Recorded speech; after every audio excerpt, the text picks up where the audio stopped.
Morning, crafty friends. I set up in my kitchen today, sorry, just letting the camera go so it'll balance, because the lighting in my craft room today is horrible. There are too many shadows on my desk. Today I wanted to talk about paper strips.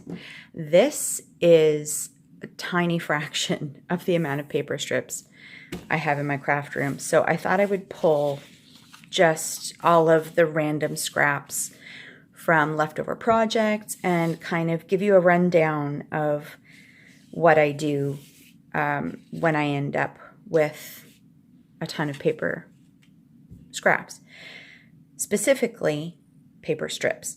I like to cut branding strips off of the tops of my papers. These are great for card embellishments. They're so good for so many things.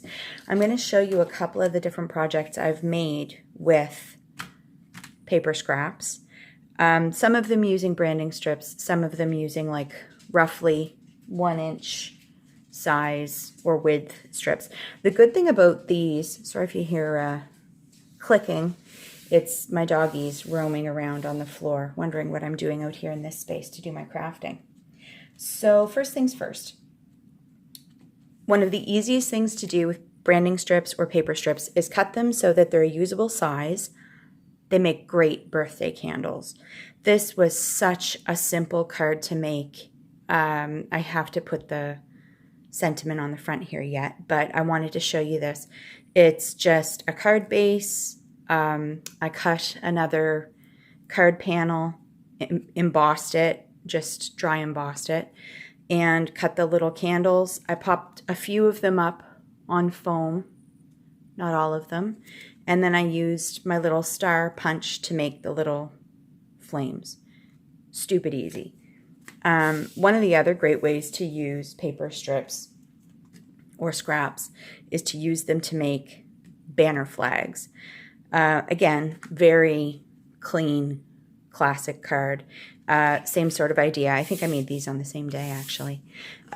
So, you go through your branding strips or your paper scraps and you kind of find colors that coordinate. These were all different widths, as you can see, and it made absolutely zero difference. So for this card, you could open it this way or this way. Again, I still have to put the sentiment on this. The other thing I really like about using scraps is they're almost an all-occasion kind of thing. You've got the impact of pattern paper and color, but you can leave them blank until you know how you're going to use them. This one, same thing. I dry embossed using a star embossing folder, and this one only had 4 flags. So really easy, very modern looking cards, and they took probably less than 5 minutes, and I ended up putting a very tiny dent in my stash of scraps. Similarly to the idea of the card, if you're a scrapbooker, you can use the same principle to create a layout. Again, I had absolutely no plans for this. I just grabbed a piece of white cardstock, a bunch of just random sizes and widths of banners. I think what I may end up doing is to add a little bit extra interest. I may actually run this through my sewing machine just to give it a little bit more texture. Just easy.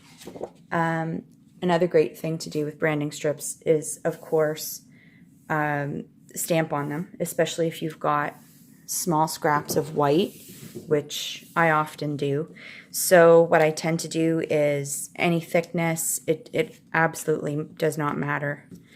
And I'll just go through this mode where I'm sitting in front of the TV and I'll just stamp all of the random sentiments so that when I'm ready, I've got a bunch of different sentiments to pull from to add to one of these cards. And then I just they just live in a little bucket on my desk. And I reach for them because sometimes I like getting into the repetitive nature of a task. So, you don't have to think too hard. I mean, the brain power lately is not so much. Something else to do with very thin strips, if you're very, you don't want to part with all the beautiful pattern papers, is to make bookmarks.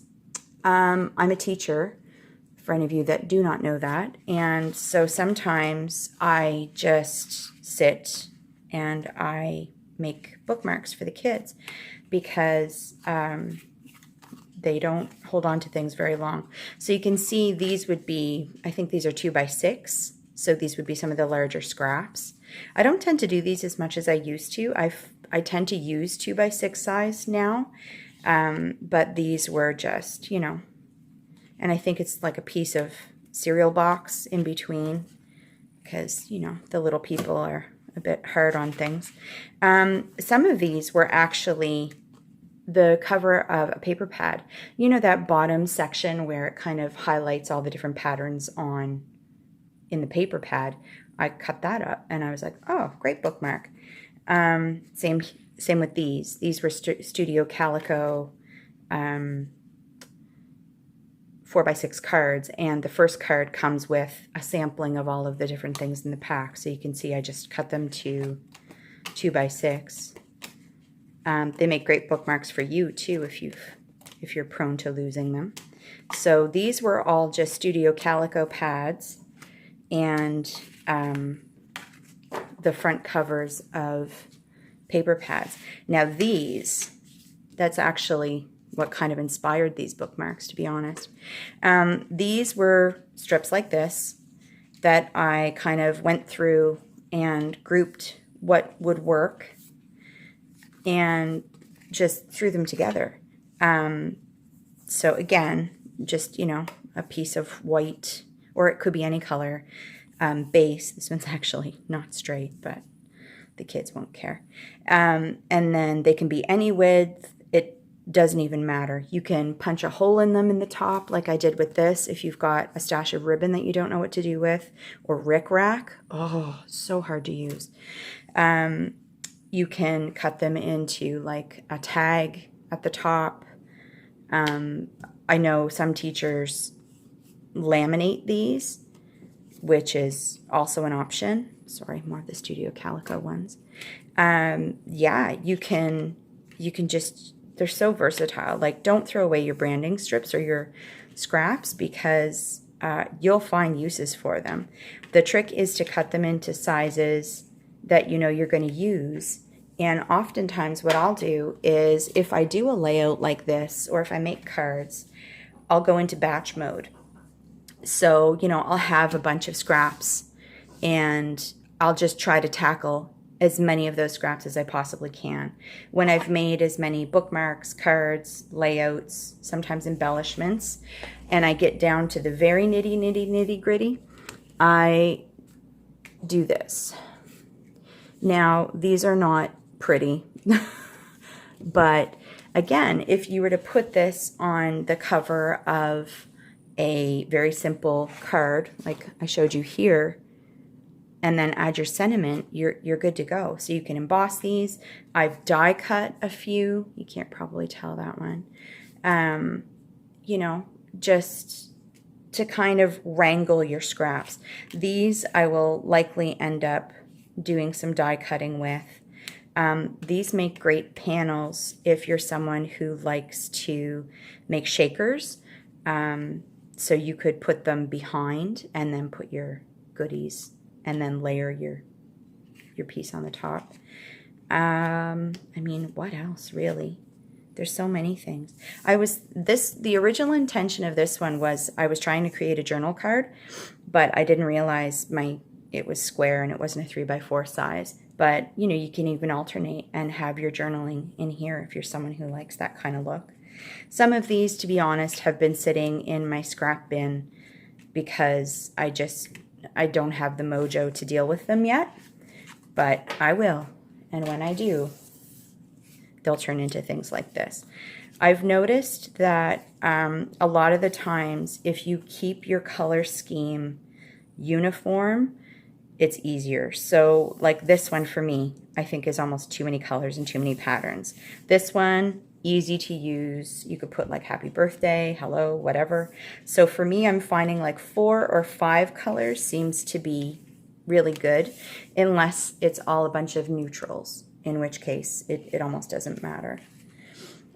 Something else you can do, of course, is do journal cards. Again, this one was originally intended to be a journal card, but if you've got a couple of smaller strips, you can always do that, and then you've got your own DIY journal cards. It's really easy.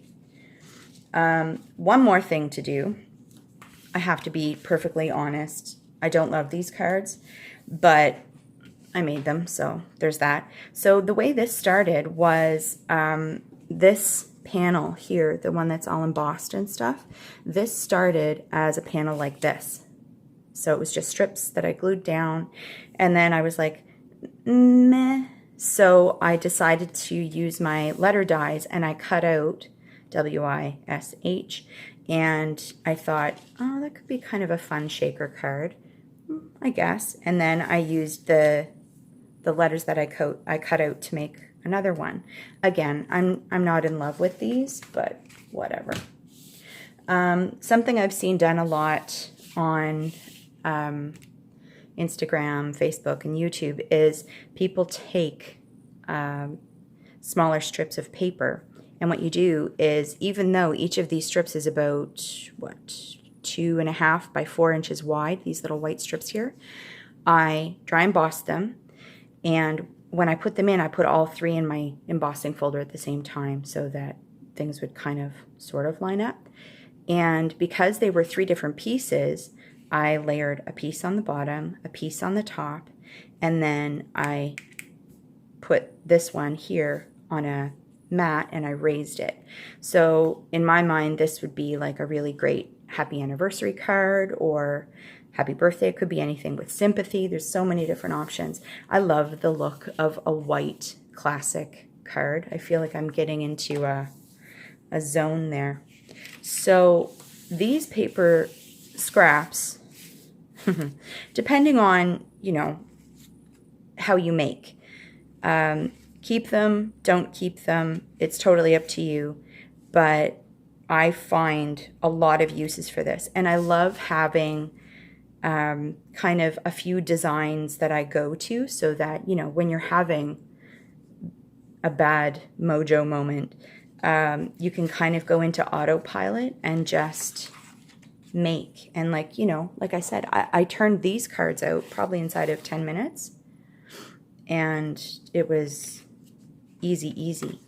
So I think what I'm going to do is, my next video, I will show you a couple of other layouts for cards, a couple of other ideas, and I'll even show you how to use some of your washi that's really old or maybe has lost its stick, to do something very similar to what I did with the birthday candles.